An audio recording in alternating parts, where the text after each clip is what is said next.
Bismillahirrahmanirrahim. Assalamualaikum warahmatullahi wabarakatuh. Kami dari kelompok 11 mata kuliah Lembaga Keuangan Syariah yang beranggotakan Amalia Yolanda Putri dengan NIM 1910116057, Dewi Amalia Putri dengan NIM 1910116076, dan saya sendiri Zikri Ramadan dengan NIM 1910116048. Pada kali ini kami akan mempresentasikan mengenai Badan Wakaf Indonesia, di mana yang pertama akan dibacakan atau disampaikan oleh Saudari Amalia Yolanda Putri. Dipersilahkan. Ya, terima kasih Zikri. Yang pertama, saya akan menjelaskan mengenai pengertian Badan Wakaf Indonesia. Badan Wakaf Indonesia adalah lembaga negara yang bersifat independen yang dibentuk berdasarkan Undang-Undang Nomor 41 Tahun 2004 tentang wakaf. Badan Wakaf Indonesia ini dibentuk dengan tujuan untuk mengembangkan dan memajukan perwakafan di Indonesia. Selanjutnya ada sejarah yang akan disampaikan oleh Dewi Amalia.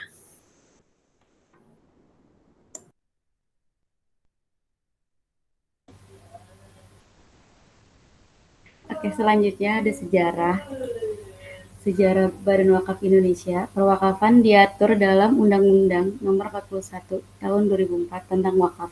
Di dalam Undang-Undang Nomor 41 Tahun 2004 diamanatkan perlu dibentuknya Badan Wakaf Indonesia. Tujuan dari dibentuknya Badan Wakaf Indonesia untuk memajukan dan mengembangkan perwakafan di Indonesia.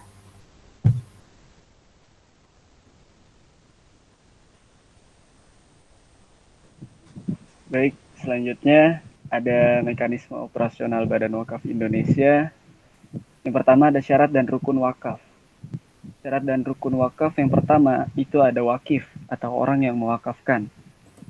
Syarat yang harus dimiliki bagi orang yang mewakafkan sesuatu itu haruslah dewasa, memiliki akal yang sehat, serta dalam keadaan sadar dan tidak adanya keterpaksaan. Yang kedua ada mauquf atau benda yang diwakafkan. Nah, benda yang diwakafkan ini harus memiliki ketentuan-ketentuan sebagai berikut.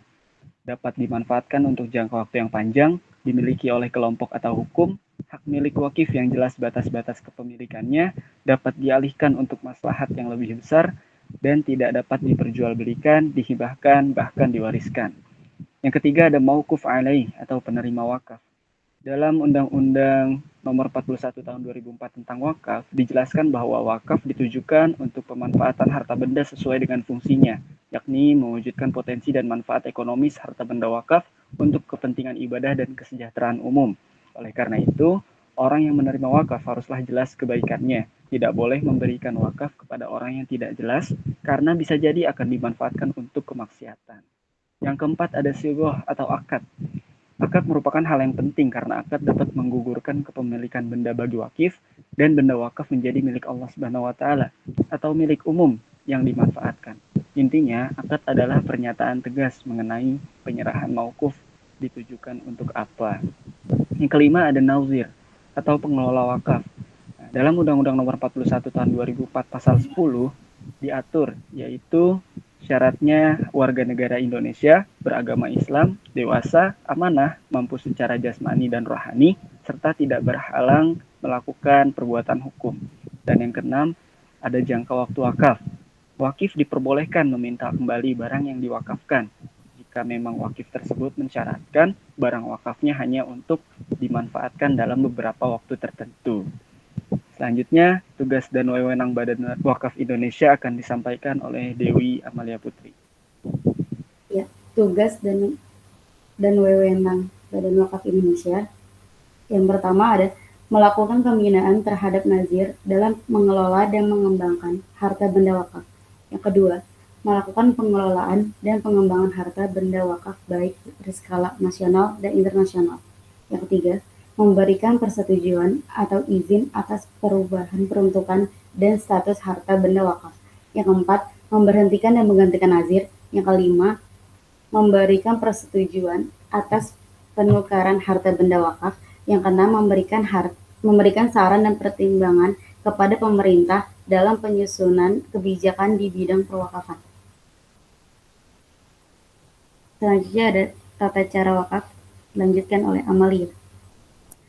Ya, selanjutnya ada tata cara wakaf. Tata cara wakaf terdiri dari 5 tahap. Yang pertama, wakif atau pewakaf, baik perorangan maupun badan hukum, menghadap nazir atau penerima di hadapan pejabat pembuat akta ikrar wakaf atau disingkat PPAIW.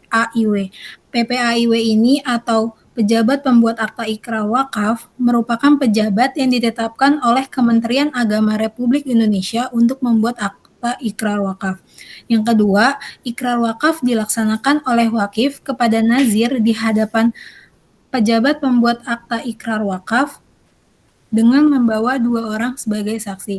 Yang ketiga, ikrar dinyatakan dalam lisan maupun tulisan serta dicatat dalam akta ikrar wakaf oleh pejabat pembuat akta ikrar wakaf. Yang keempat, pejabat pembuat akta ikrar wakaf menyampaikan akta ikrar wakaf kepada Kementerian Agama Republik Indonesia dan Badan Wakaf Indonesia untuk dimuat dalam Register Umum Wakaf pada Badan Wakaf Indonesia. Yang terakhir, wakif wajib membawa dokumen sah dan asli atas harta maupun benda yang ingin diwakafkan, sebagai contoh sertifikat tanah, akta tanah, dan lain-lain, serta surat pernyataan yang menyatakan bahwa tanah atau bangunan tersebut dalam keadaan tuntas dan bebas dari sengketa maupun ikatan. Selanjutnya, ada landasan hukum yang dilanjutkan oleh Zikri. Baik, landasan hukum wakaf itu menurut Al-Quran disampaikan pada Quran Surah Al-Baqarah ayat 267, Quran Surah Al-Baqarah ayat 261, dan Quran Surah Ali Imran ayat 92. Yang mana pada Quran Surah Ali Imran ayat 92 ini berbunyi, A'udzubillahi minasyaitonirrajim, Bismillahirrahmanirrahim. لن تنالوا البر حتى تنفقوا مما تحبون وما تنفقوا من شيء فإن الله به عليم. Yang artinya, kamu tidak akan memperoleh kebajikan sebelum kamu menginfakkan sebagian harta yang kamu cintai, dan apapun yang kamu infakkan tentang hal itu, sungguh Allah Maha mengetahui. Kemudian menurut hadis, di antara hadis yang menjadi dasar daripada dalil wakaf adalah ketika Umar bin Khattab memperoleh tanah di Khaybar.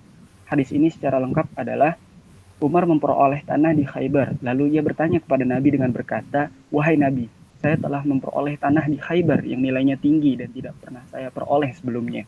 Apa yang baginda perintahkan kepada saya untuk melakukannya?" Sabda Rasulullah, "Kalau kamu mau, tahan sumbernya dan sedekahkan manfaat dan faidahnya." Hadis riwayat Muslim. Kemudian menurut undang-undang, ada peraturan pemerintah nomor 28 tahun 1997. Dengan peraturan pemerintah ini dibuat undang-undang yang mengatur tentang perwakafan tanah milik. Kemudian undang-undang nomor 41 tahun 2004. Nah, adanya pembaruan undang-undang mengenai wakaf agar perundang-undangan tentang wakaf mencakup bentuk wakaf yang lebih luas. Kemudian perkembangan hukum perwakafan di Indonesia dari masa kolonial hingga kemerdekaan akan disampaikan oleh Amalia Yolanda Putri. Ya, selanjutnya ada perkembangan dan pembaharuan, tetapi di sini saya akan menjelaskan perkembangan hukum perwakafan di Indonesia dari masa kolonial hingga kemerdekaan. Yang pertama, pada masa sebelum penjajahan, wakaf merupakan salah satu lembaga ekonomi Islam tertua kedua yang eksistensinya sudah ada sejak kedatangan Islam, setelah maupun bersamaan dengan perkawinan. Pada masa ini, telah dikenal dengan wakaf masjid, wakaf surau, wakaf tanah pemakaman, dan kemudian muncullah wakaf tanah untuk pesantren, madrasah, serta wakaf pertanian yang semuanya itu ditujukan untuk membiayai pendidikan Islam. Yang kedua, pada masa penjajahan Belanda Jepang, kegiatan perwakafan pada masa ini di Indonesia berkembang pesat, ditandai dengan banyak yang muncul organisasi keagamaan, madrasah, pondok pesantren, masjid yang semuanya itu dibangun dengan swadaya masyarakat atas kegiatan hasil perwakafan. Politik pemerintahan mengenai filantropi Islam tunduk pada rasionalitas politik Islam Hindia Belanda. Sistem nilai dibatasi sehingga wakaf dalam praktiknya sebagai kerangka ritual personal semata dan membuat tradisi wakaf sebagai lembaga pelayanan sosial. Yang terakhir, pada masa kemerdekaan, secara garis besar, Peraturan-peraturan mengenai wakaf pada masa ini diberlakukan pada masa kolonial sejatinya masih digunakan pada masa kemerdekaan. Hal ini dikarenakan belum adanya perubahan-perubahan baru mengenai peraturan wakaf pada masa itu.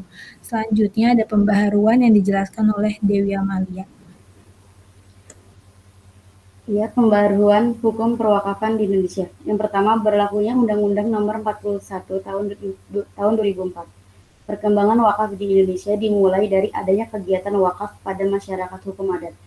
Pemerintah mempunyai Peraturan Perwakafan Nomor 28 Tahun 1977 tentang perwakafan tanah hak milik telah mengaturnya yang membatasi hanya tanah hak milik saja serta harus melalui prosedur dengan akte ikrar wakaf yang nantinya sertifikat hak milik diubah menjadi sertifikat wakaf. Undang-Undang Nomor 41 Tahun 2004 tentang wakaf disahkan untuk menciptakan tata tertib hukum dan administrasi wakaf yang lebih luas cakupannya guna melindungi harta benda wakaf sebagai salah satu tujuannya. Yang kedua ada tujuan wakaf.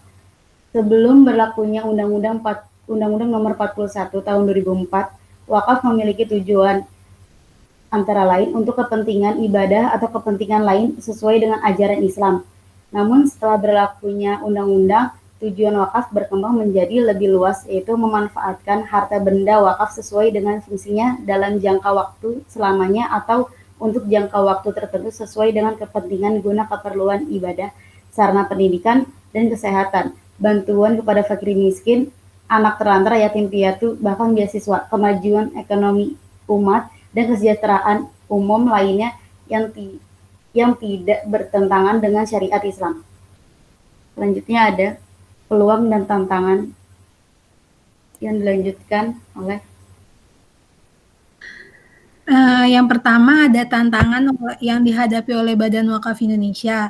Tantangan itu yang pertama kurangnya pengetahuan masyarakat mengenai wakaf. Yang kedua masih banyaknya nazir yang belum profesional yang masih bersifat pasif. Yang ketiga lamanya waktu dalam pemberian sertifikat tanah wakaf. Yang keempat kurangnya kerjasama dengan lembaga keuangan syariah. Selanjutnya belum optimalnya dalam pengelolaan aset tanah wakaf dan belum tersedianya database mengenai wakaf. Yang terakhir, belum optimalnya pemberdayaan dan perkembangan wakaf uang. Selain tantangan yang dimiliki Badan Wakaf Indonesia, Badan Wakaf Indonesia memiliki peluang yang sangat besar. Yang pertama, jika Badan Wakaf Indonesia diperdayakan dengan baik, pemberdayaan ekonomi untuk meningkatkan taraf hidup dan kesejahteraan umat dapat dilaksanakan. Yang kedua, dapat mengatasi problema kemiskinan, kebodohan, dan keterbelakangan serta ketertinggalan dibanding negara lain. Yang ketiga, terbukanya penafsiran baru dalam fikih yang fleksibel dapat mengembangkan wakaf secara produktif. Yang keempat, dengan tumbuh dan berkembangnya lembaga keuangan syariah akan membuka peluang kerjasama antara wakif dan muzaki yang akan semakin yakin akan profesionalisme lembaga wakaf Indonesia dalam menangani harta benda umat. Sekian presentasi dari kelompok kami, kurang lebihnya mohon maaf. Wassalamualaikum warahmatullahi wabarakatuh.